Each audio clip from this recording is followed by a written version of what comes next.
The late autumn sun hung low over the Chicago skyline, casting long, amber shadows that stretched across the windshield of Tyler Collins' pristine black SUV.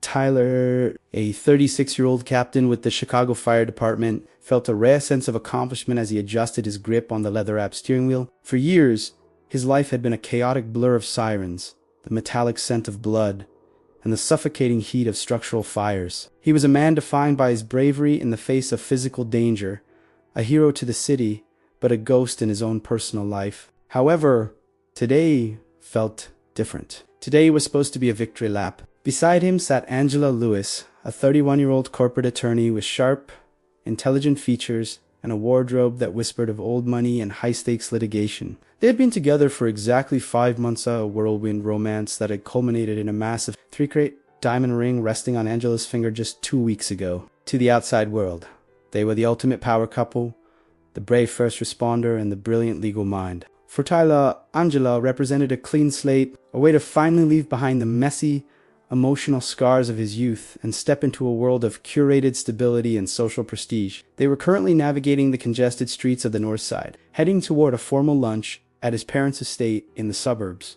It was a tradition Tyler usually approached with the same grim determination he used when entering a burning building, but today he felt shielded by Angela's presence. His parents, particularly his mother, Diane Collins, had always been obsessed with the right kind of image, and Angela fit that image perfectly. She was composed, ambitious, and knew exactly which fork to use at a 5-course meal. Tyler checked his reflection in the rearview mirror, smoothing his dark hair. He looked like a man who had everything under control. But as they slowed for a red light at a particularly bleak intersection near an old industrial park, Tyler-esque professional Geista 1 trained to scan for hazards and anomalies caught a flash of movement at a dilapidated bus stop. The light was long, the kind that forced you to actually look at the world around you, and as his eyes settled on the figure standing under the rusted metal overhang, the air suddenly left his lungs. Standing there, clutching a worn grocery bag, was Sarah Thompson. She was 33 now, her once vibrant blonde hair tied back in a loose, messy knot that looked like it hadn't seen a stylist in years. She was wearing a coat that was clearly too thin for the biting Chicago wind. Her cheeks flushed a deep, painful red from the cold. But it wasn't the sight of his ex-girlfriend that stopped Tyler's heart. It was the unmistakable, heavy curve of her stomach. Sarah was pregnant, likely just weeks away from her due date. She stood alone, shifting her weight from one foot to the other, as if her back ached, her free hand resting protectively over the life growing inside her. The sight hit Tyler with the force of a backdraft, a sudden explosion of oxygen into a room he thought he had sealed off forever. 3 years ago, he had walked away from Sarah after a passionate, messy, 4-year relationship that had been the anchor of his life. He had been younger then, arrogant and terrified of the vulnerability Sarah demanded of him. When the relationship reached a crossroads where forever became the only logical next step, Tyler had panicked. He chose the easy path, a path of career advancement and cold, clinical detachment. The memory of their final night flashed through his mind with agonizing clarity. Sarah had been crying, her voice trembling as she told him she had something vital to share. But Tyler, fueled by the toxic, cynical advice of his best friend and fellow firefighter, Mark Underson, hadn't listened. Mark had told him that women like Sarah, emotional, artistic, complicated, would only ever be a weight around his neck, a distraction from his climb to battalion chief. Tyler had looked Sarah in the eye and told her he didn't believe her, that her sudden crisis was just a desperate ploy to keep him trapped in a life he no longer wanted. He'd called her a liar and walked out into the rain, never looking back, never answering her calls, and eventually changing his number. Now, seeing her at a bus stop, waiting for public transit in the freezing cold while he sat in a $60,000 vehicle. The weight of that cruelty began to settle in his gut like Tyler. The light is green. Angela's voice broke through the fog. She was looking at him with a mixture of confusion and burgeoning annoyance, her hand resting on his arm. Tyler blinked, realizing the cars behind him were beginning to honk. He forced his foot onto the accelerator, the SUV surging forward, but his eyes stayed glued to the side view mirror. He watched Sarah's diminishing figure until she was nothing more than a speck of blue coat against the gray concrete. The silence in the car became thick and suffocating. Angela tried to restart their conversation about the wedding venue or rooftop garden at the Drake Hotel, but Tyler could only offer one-word answers. His mind was a storm of calculations. 3 years. It had been 3 years? If she was pregnant now, it couldn't be his. right? But the look of profound, weary isolation on her face haunted him. Why was she at a bus stop? Why was she alone? The arrival at his parents' house offered no relief. The estate was decorated with tasteful, expensive white lights that twinkled with a cold, artificial cheer. As they stepped into the foyer, the smell of roasting turkey and expensive pine candles filled the air. Diane Collins greeted them with a practiced, radiant smile, immediately pulling Angela into a conversation about guest lists and floral arrangements. Tyler's father, a retired fire chief who valued stoicism above all else, gave Tyler a firm handshake and a nod of approval. Throughout the lunch, as they sat around a mahogany table that had been in the family for generations, Tyler felt like a ghost at his own feast. He watched Angela charm his parents, her laughter ringing out like crystal, and for the first time, he saw the hollow perfection of it all. Angela wasn't a partner. She was an accessory. She didn't know about the night he spent shaking after pulling a child from a basement fire. She only cared that he looked good in his dress uniform. The conversation took a sharp, unintended turn when Tyler's younger sister, Maria Davis, joined the table. Maria had always been the rebel of the family, and she had been Sarah's closest friend. "I saw Sarah at the prenatal clinic last week," Maria said, her voice casual but her eyes fixed directly on Tyler. The table went deathly silent. Diane Collins cleared her throat sharply, the sound like a gunshot in the quiet room. "We are having a celebration, Maria. Let's keep the conversation focused on Tyler and Angela." But the damage was done. Tyler felt the blood drain from his face. He looked at Maria, seeing the simmering resentment in her expression. After the meal, while Angela was in the sunroom looking at bridal magazines with his mother, Tyler slipped out onto the back porch. The cold air hit him, a welcome contrast to the stifling warmth of the house. He leaned against the railing, his mind racing. He remembered how Sarah used to laugh, how she smelled like jasmine in old books, and how he had traded that warmth for a life that felt like it was made of plastic. He thought about the advice Mark Anderson had given him that he needed a woman who understood the mission, not a woman who needed his heart. He realized then that he had been living a lie for 3 years. He had convinced himself he was moving up in the world, but standing on that porch, he felt lower than he ever had. He needed to find her. He needed to know if he had abandoned his own blood at a bus stop in the middle of a Chicago winter. The conflict was no longer a dull ache. It was a roaring fire. He looked through the glass door at Angela, who was pointing at a photo of a 5-tier cake, and he realized he didn't even know her middle name. He only knew that he couldn't go through with the wedding until he looked Sarah in the eye and asked for the truth he had been too cowardly to hear years ago. The days following the lunch at his parents' estate were not merely a blur. They were a slow descent into a psychological purgatory for Tyler Collins. The smell of diesel exhaust, the heavy weight of his bunker gear, and the rhythmic sound of the oxygen tanks and the bathings that usually grounded him now felt like reminders of a man he no longer recognized. He found himself standing in front of the station's massive tactical map of Chicago, his eyes tracing the grid of streets with a frantic intensity. His gaze always landed on that specific intersection on the north side, the place where his past and present had collided with the force of a high-speed impact. He could still see the way the wind caught Sarah Thompson's thin coat, the way she looked so small against the backdrop of the towering, indifferent city. Every time his phone buzzed in his pocket, a jolt of genuine dread shot through him. It was always Angela Lewis, sending links to 5-tier cakes, artisanal invitations, or asking for his opinion on the shade of white for the table linens. To Angela, their life was a project to be managed, a series of aesthetic choices leading toward a social crowning. To Tyler, it was becoming a cage built of glass and expensive promises. The emotional deepening of his crisis reached a fever pitch during a 24-hour shift at the station. While his crew sat around the kitchen table laughing and swapping stories about their weekend, Tyler sat in the corner, nursing a cup of cold coffee that tasted like ash. He kept replaying the advice his former partner, Mark Anderson, had given him 3 years ago. Mark was a man who viewed relationships as tactical liabilities, believing that a true firefighter needed a woman who was a silent support system, not a person with her own needs and vulnerabilities. "She's just trying to anchor you down, Tyler," Mark had said back then, his voice dripping with a cynical brand of wisdom. "She sees the pension, the hero status." Tyler had swallowed that poison whole, using it as armor to protect himself from the terrifying prospect of becoming a father and a husband. He had walked into that final confrontation with Sarah 3 years ago with his heart already hardened into a stone. He remembered the way she had reached for his hand, her eyes swimming with a mixture of terror and hope, and how he had pulled away as if her touch were a flame.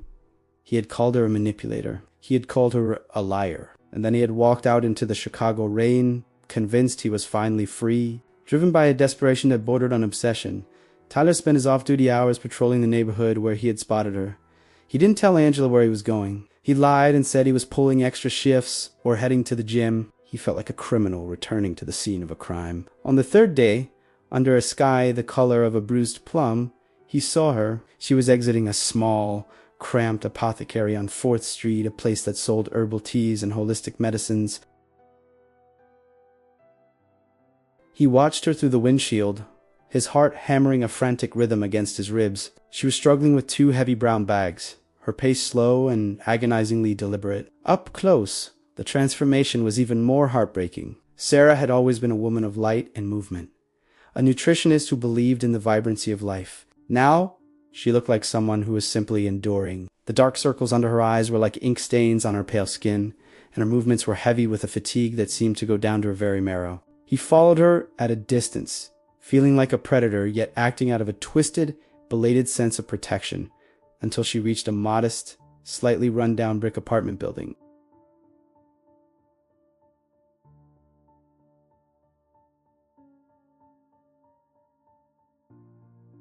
Angela was in high spirits, having just won a major settlement for a corporate client. She spent the entire hour dissecting the tackiness of Tyler's sister Maria Davis, mocking her for having lost her edge by hanging out with neighborhood types. As Angela laughed, her diamond engagement ring catching the candlelight, Tyler felt a wave of cold clarity wash over him. He realized that Angela didn't just lack empathy for Sarah. She lacked empathy for anyone who didn't serve her narrative of success. She was a woman who saw the world in terms of assets and liabilities. To her, Tyler was a high-value asset, a hero she could parade around her social circles. But if you were ever to break, if he ever needed the kind of raw, unconditional support Sarah had once offered him, Angela would discard him as quickly as she would a faulty appliance. "You're not even listening, Tyler," Angela said, her voice sharpening with a hint of the courtroom prosecutor she was.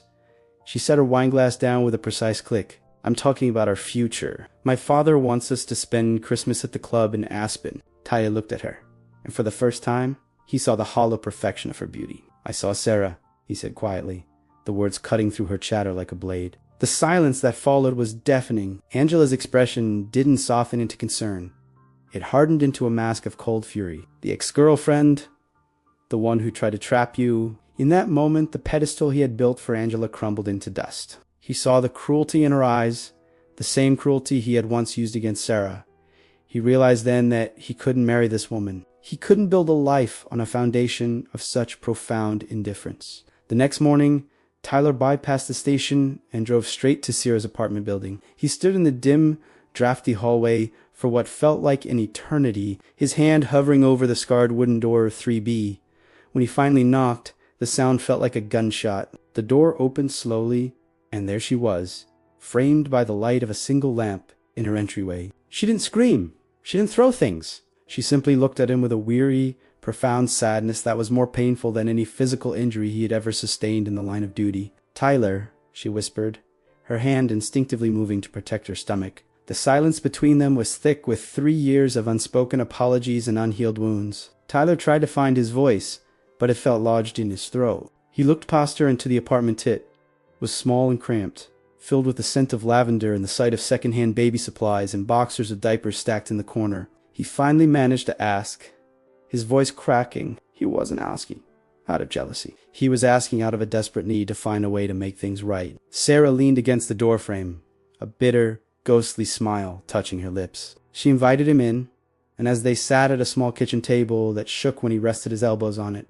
she told him the truth that changed everything. She had been pregnant when he left her 3 years ago. The child he was seeing now was a second chance, a miracle conceived during a brief, later relationship with a man who had also proved to be unreliable and had fled the moment things got difficult. But the truth hit him harder than a physical blow.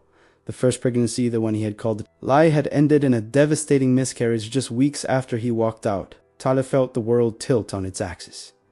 He hadn't just left a woman. His cowardice had likely cost him his first child. He sat in that small kitchen, a decorated captain of the Chicago Fire Department, feeling like the smallest, most insignificant man on earth. He had spent his life saving strangers from fires, but he had let the woman he loved burn in the heat of his own arrogance. This is a heavy moment for Tyler, isn't it? It's the moment where the hero realizes he is actually the villain of his own story. If you were moved by this journey of redemption and want to see if Tyler can truly earn his way back into Sarah's life, please take a second to subscribe to the channel. We're rebuilding a community here of people who believe in second chances and the power of the truth, no matter how much it hurts. I'd love to hear from you in the comments.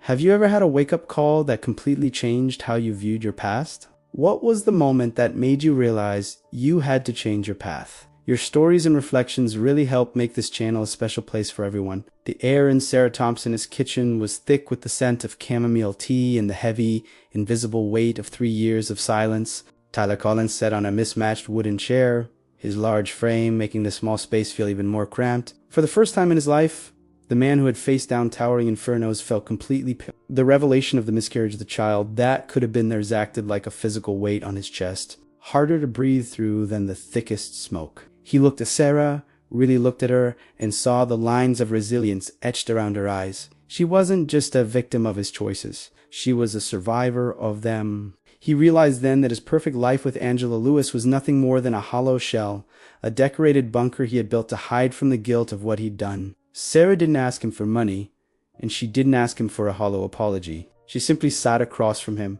her hands cradling her belly, waiting to see if the man who had broken her heart had finally grown into the uniform he wore. The resolution began with a confrontation that had been 3 years in the making. Tyler returned to his shared apartment with Angela that evening. The space was a masterpiece of modern design, cold marble, glass walls, and a view of the city that made everything below look like toys. Angela was waiting for him, a glass of expensive Pinot Noir in her hand, her face a mask of calculated disappointment. She began to lecture him on his erratic behavior, reminding him that her father and parties were expecting to meet them at the club. Tyler didn't wait for her to finish. He took the engagement ring off the counter where she had left it after her shower and placed it in her hand. He told her the truth, not just about Sarah, but about himself. He told her he wasn't the man she wanted, and she certainly wasn't the woman he needed. Angela's reaction was cold and surgical. She didn't cry. She simply told him he was throwing away the best thing that ever happened to him for a charity case. As Tyler packed a single bag and walked out, he felt a lightness he hadn't known since his early 20s. He was no longer a trophy. He was just Tyler. But leaving Angela was the easy part. Earning back a place in Sarah's world was a grueling uphill climb. Tyler didn't push his way in.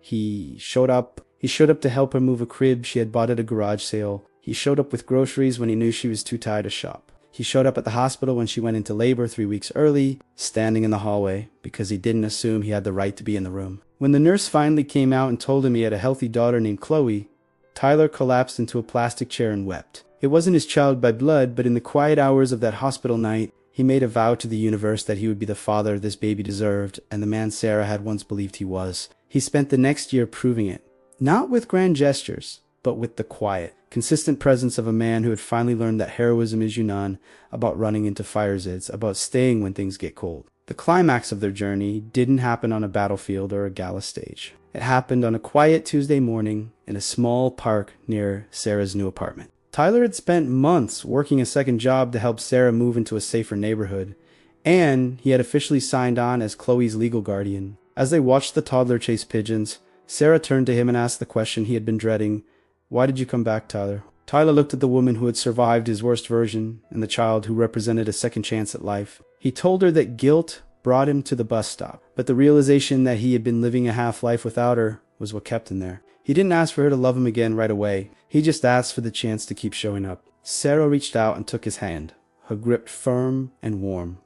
And for the first time in 3 years, the fire in Tyler's soul wasn't one of destruction, but one of hope. 4 years later, the scene was vastly different. There was no rooftop wedding at the Drake, no corporate networking, and no cold marble floors. Instead, there was a small backyard in a quiet Chicago suburb, filled with the smell of charcoal and the sound of children laughing. Tyler, now a battalion chief who led with empathy as much as strategy, was flipping burgers while a 5-year-old Chloe helped him. Sarah stood in the doorway of their modest home, holding their son, Leo, a miracle they had conceived together after years of healing. Tyler's sister, Maria Davis, was there, finally reconciled with her brother, and even his parents had learned to appreciate the genuine warmth of this new life. Tyler had traded a life of prestige for a life of purpose. He had learned that the greatest rescues aren't the ones that make the evening news, but the ones where you rescue yourself from your own pride. He looked at his family and knew that the man he was today was the only version of himself he ever wanted to be. Thank you so much for following Tyler and Sarah's journey of healing and redemption. It's a powerful reminder that while we can't change the past, we always have the power to build a better future. If this story touched your heart, I'd love to have you as part of our family. Please hit that subscribe button and join our warm and welcoming community here. We believe everyone has a story worth telling, and we're so glad you're part of ours. Before you go, I'd love to know, which city or town are you watching these stories from? Drop your location in the comments. Also, did you enjoy this story? What is the biggest lesson you learned from Tyler's journey? Was it about the power of forgiveness, or perhaps the danger of taking the wrong advice? I can't wait to read your reflections and chat with you all down below.